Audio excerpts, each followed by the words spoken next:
Thanks to all the witnesses for being here. Ms. Cook, I want to say thank you especially to you. Thank you for being here. Thank you for telling your story. And I'm sorry for what you and your family have had to endure. And it's powerful to have you here today. Thank you very much. I want to talk about some of these policies that have gotten to where we are today. Mr. Jackson, if I could just start with you. You were Deputy Director in the Biden White House for gun violence and a special assistant to the president. Is that correct? Yes, sir. You're also affiliated with the Community Justice Action Fund. Is that correct? Yes, I'm also a survivor of gun violence. You were their executive director. When was that, the Community Justice Action Fund? 2021 to 2023. And you're affiliated with them now? Yes, as executive advisor. Okay. The Community Justice Action Fund is, do you disclose your donors? Yes. All of the donors are public? Yes. You're funded by the Tides Advocacy Group, among others? They're a fiscal sponsor. This is, right, They that would be handle a our donor. HR. Yeah, This is a George Soros-funded group? No. He's one of the donors? No. He's a donor to the Tides Advocacy Group? Yeah, that's our fiscal sponsor. So they handle our HR, our back office, our operations. Great, okay, great. So in other words, I mean, that's... We're one of 300 organizations. Right, that they run. You are a Yes, but subset we of pay them to be a fiscal sponsor. Well, you are a subset of that organization, which he helps to fund, right? Okay. All right. Just wanted to get a level set here. So let's just, I want to ask you about some of the policies that you've advocated because they're exactly what we see implemented in these blue cities, like defunding the police. No. Oh, indeed. That's not. We advocate for Wait, I investing. haven't asked a question yet. We'll get to. I've got a lot of questions. Believe me, and I'll give you time. So let's talk about this report that you issued when you were executive director, a policymaker's playbook. And I'll ask you to enter it into the record, Mr. Chairman. Great. Without objection. Thank you.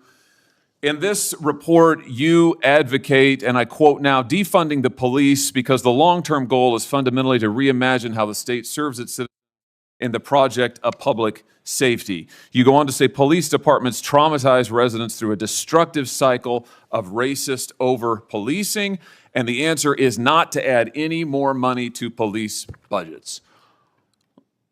Talk to me about, I mean, why is it that denying policing to the most vulnerable communities is a solution? I know that's what the blue cities are doing, but why is that a good idea?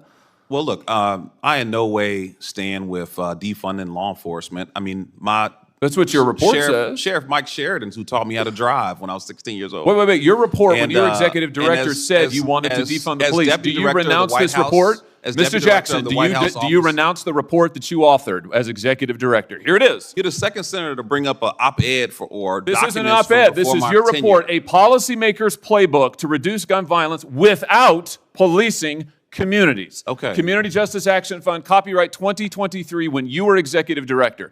Now you say you don't know anything about it. Now you say that you have... A tense Senate hearing erupts after a key witness is confronted with his own report advocating defunding the police. What follows is a heated exchange over gun violence policy, donor influence, and controversial language that leaves the room stunned. Watch the full breakdown of this explosive moment that has lawmakers and the public reacting fast. Don't know anything about it. Now you say that you haven't heard of it, just like the Democrats who all of a sudden say, oh, we're all for the police. They've been advocating defunding them for years. Okay, well, you can look at documents or you can look at My results. question is, do you renounce this report now? You say you no longer agree with this. And my answer is that I led the efforts to invest $42 billion in law enforcement. You've advocated defunding the police as you want to executive director of an organization that you still lead and are affiliated with. Never see me advocate for that directly. What you see me So advocate for what is this a then? comprehensive approach to reducing Right, violence. the And we've comprehensive recognized approach is that defunding law the enforcement police, is a which part is of what the this ecosystem says. the entire time. This is so typical of what the Democrats do now. After your policies have transparently failed and led to the deaths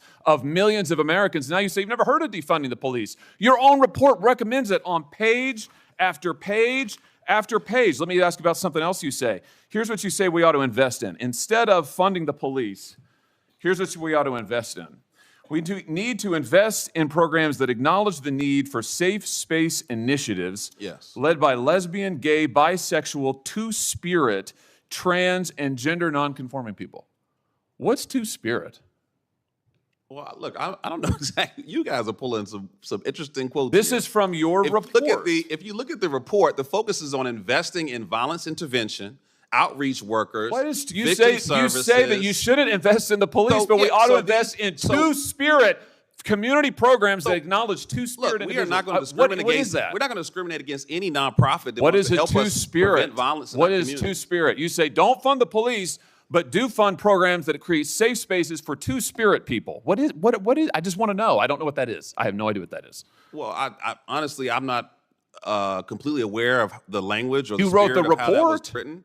But what I'm telling you is that what we What is a advocate for. two-spirit individual? I mean, really, this is your policymaker's playbook. You are the witness called by the Democrats on this committee, so I assume you reflect their views. Well, you don't want to fund the police. You want to fund safe spaces for two-spirit individuals. What is a two-spirit person? I feel like I'm looking at a two-faced individual because you talk about Oh, reducing no, sir. violence. You're looking at somebody who's You're also reading you speaking your out own against words, and I'd like to hear an violence answer. programs. Here's the answer. The answer is you don't have any solutions. You want to invest in gobbledygook and take away money from police officers who actually keep our communities safe, and when you're called on the record, you deny it. It's all there in invested black and law white, and enforcement. your We record is invested there in black and community-based white, solutions. and it's a disgrace. We reduced homicides by 31%, and as someone who's been shot and nearly killed, I take offense that you would think that I the take last offense 13 that you years won't answer my were not questions, focused on that you reducing deny your violence. own words, and that you are leading this committee astray. And frankly, sir, your policies are absurd. They're absurd. I don't think we're getting any place, so let's. Please like and subscribe for more political showdown.